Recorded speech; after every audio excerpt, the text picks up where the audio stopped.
Autism और ADHD, मैं तो ये चाहता हूँ जितने भी लोग मुझे यहाँ देख रहे हैं, सुन रहे हैं और बाकी लोग भी ऑनलाइन, कि हम सब एक मुहिम से जुड़ते हैं कि हमारे घर के आसपास कोई भी ऑटिज्म का बच्चा है, एडीएचडी का बच्चा है, जो अभी आप देखने जा रहे हैं, बस उतना ही उनको बोल देंगे पेरेंट्स को, उतने से ही बिना हमसे जुड़े वो ठीक हो सकते हैं वहीं के वहीं। गोल ये है कि जो जहाँ बैठा है वहीं ठीक हो जाए, दैट इज द गोल। तो उसके लिए अभी जो हमारा 15वां बैच चल रहा है, खत्म हुआ 15 बैच, पूरे 5000 में से हमारे हर बैच में करीब 250-300 बच्चे होते हैं, व्हाट्सएप ग्रुप से जुड़ते हैं। और ये जो लेटेस्ट बैच है उसकी रिपोर्ट मैं आपसे शेयर करना चाह रहा हूँ।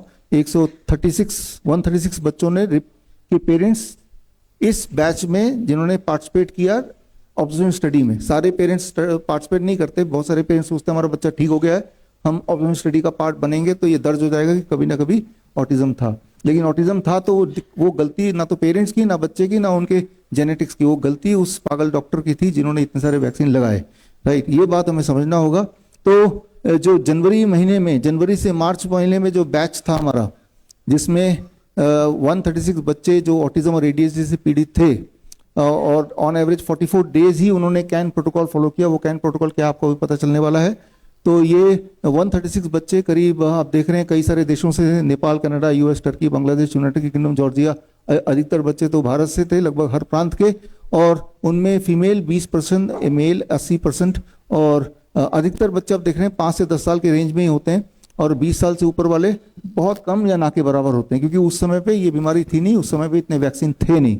और इन लोगों ने करीब नीम therapy, DIP diet, sunlight exposure, coconut water, ये सब कुछ फॉलो किया। 73% फॉलो किया, 100% फॉलो नहीं किया, लगभग इतना फॉलो किया ऑन एवरेज, जो कैन प्रोटोकॉल है जो आप देख रहे हैं स्क्रीन पे।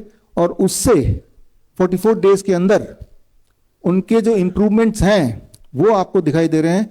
जैसे कई बच्चे हैं इस ग्रुप में 51% बच्चे, 51% बच्चे ऐसे थे, आधे बच्चे ऐसे थे इस ग्रुप के जो ऐसे चलते थे, तो वॉकिंग कहते हैं। ये उनकी एक पहचान होती है कि यानी कि तो वो ऐसे नहीं चलते हैं जैसे हम चलते हैं, वो ऐसे चलेंगे। तो उनमें 71% इंप्रूवमेंट हो गया, यानी कि 71% ऑन एवरेज बच्चों के तो वॉकिंग खत्म हो गई। ठीक इसी तरह से जो लिमिटेड आई कांटेक्ट जो था वो 79% बच्चों का था इस ग्रुप में। 79% मतलब कि 79%, 100 में से करीब 79% लोग बच्चे ऐसे थे जो आई कांटेक्ट नहीं कर पाते थे। ऐसे बच्चों से बात करेंगे तो इधर उधर देख के बात करेंगे, आंखों से आंखें नहीं मिलाएंगे। लेकिन उनमें जो इंप्रूवमेंट हुआ लगभग 45% का आई कांटेक्ट वाली दिक्कत खत्म हो गई। और इस तरह से अगर हम एक उदाहरण के तौर पे लेना चाहता हूँ, हैंड फ्लैपिंग, 69% बच्चे ऐसे थे जो हैंड फ्लैपिंग करते रहते थे। ऐसे आप देखा होगा, बड़ा अजीब लगता है दिखने में, लेकिन उनमें से भी 42% उनमें इंप्रूवमेंट आ गई। मतलब काफी बच्चों का ठीक हो गया, काफी बच्चों का ठीक होने के कगार पे है। सो इस तरह से आप देखेंगे ये सारे प्राइमरी सिम्टम्स होते हैं ऐसे बच्चों में। इकोलालिया का मतलब है कि जो भी आप बोलेंगे वही वो रिपीट करेंगे। आप बोलेंगे बेटा आपका नाम क्या है, वो बोल देगा बेटा आपका नाम क्या है। बेटा आप कहाँ रहते हो, वो भी यही बोलेंगे। तो that is how it is. Echolalia एक वन ऑफ द सिम्टम होता है। और इकोलालिया करीब 51% बच्चों में था उस ग्रुप में। उसमें जो इंप्रूवमेंट है 35% है। याद रखिए 44 डेज में ही इंप्रूवमेंट है। याद रखिए 73% इन्होंने फॉलो किया, 100% फॉलो भी नहीं किया, तब ये रिजल्ट है ना। तो ये प्राइमरी सिम्टम्स हैं जिसमें इंप्रूवमेंट।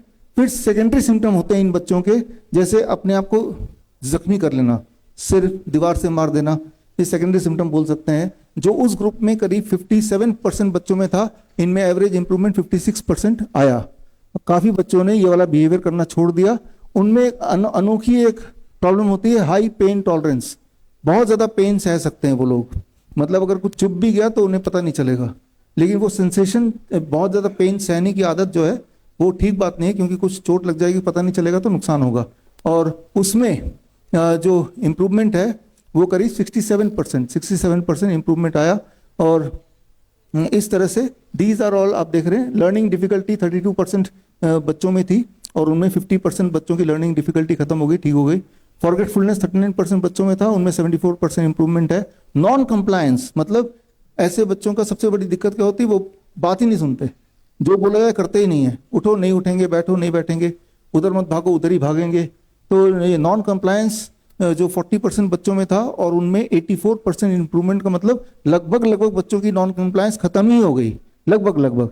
तो ये सेकेंडरी सिम्टम है, लेकिन इनमें एक तीसरी टर्शरी सिम्टम होती है, जैसे इन बच्चों में फिट्स पड़ते हैं या फिर इपिलेप्सी की दिक्कत होती है। इस ग्रुप में तो ये फिट्स पड़ने वाली दिक्कत अधिकतर बच्चों की थी, 74%, राइट, सबकी नहीं थी। और उनमें जो इंप्रूवमेंट था वो 35% हुआ, मतलब काफी सारे 1/3 बच्चों की इपिलेप्सी की दिक्कत खत्म हो गई, बाकियों की आधी अधूरी खत्म हुई। लेकिन ये इस तरह से कॉन्स्टिपेशन एक मेजर प्रॉब्लम हुआ करता है इन बच्चों के बीच में। कॉन्स्टिपेशन किसी को भी हो सकता है, इसलिए इसको टर्शरी सिम्टम कहते हैं, लेकिन इनमें ज्यादा कॉमन होता है। तो ये आप देख रहे हैं कि ये ओवरऑल इंप्रूवमेंट जो हुआ वो 65% हुआ। तो इस तरह से उनकी जो थेरेपीज जो करते थे वो सारी छूट गई, जो डॉक्टर के बताए हुए थेरेपीज थे उनके अपने डॉक्टर्स के, उनकी दवाइयां सारी छूट गई, अधिकतर लोगों बच्चों की सारी छुड़वा दी हमने। और इस तरह से ये अब परिस्थिति है। बोलने का मतलब ये है कि घर बैठे ये कभी मिले नहीं है। अभी इनमें से कुछ बच्चे आए हैं, अभी आपसे मिलेंगे, पहली बार मुझसे ही मिलेंगे, ऑनलाइन ही हमने एक दूसरे को देखा है। तो यानी कि जो जहां भी है वहीं रह के ही ठीक हो सकता है, और क्या करना है वो आपको आगे बताएंगे। और ये सारा डिटेल तो इस किताब में लिखा ही है, जो हमारे आज कैन के कार के स्टूडेंट्स हैं, सर्टिफिकेशन इन ऑटिज्म ADHD रिवर्सल, उनके स्टूडेंट्स अभी उन सबको पता ही है। तो जो अगर अभी ऑटिज्म और ADHD के बच्चे के पेरेंट्स इसको सुन रहे हैं, ऑनलाइन जो लोग देख रहे हैं, तो पहला स्टेप तो ये हुआ कि वो ये किताब खरीद सकते हैं। दुनिया में हर तरह के बड़े बुक स्टोर में मिलता है ऑनलाइन, हिंदी में, इंग्लिश में। फिर ये ट्रैकर डायरी है, इसके अंदर एक कूपन कोड है, उस कूपन कोड के माध्यम से bishrup.com/autism में जाके आप हमसे जुड़ेंगे। फिर हमारी मेडिकल टीम, जिसको हेड करती हैं डॉक्टर नमिता, यहीं पे हैं, हम आपको कांटेक्ट करेगी। फिर ये प्रोटोकॉल आप भी 1 महीने तक हमसे जुड़ के फॉलो करेंगे। तो इस तरह से हम ये करते हैं।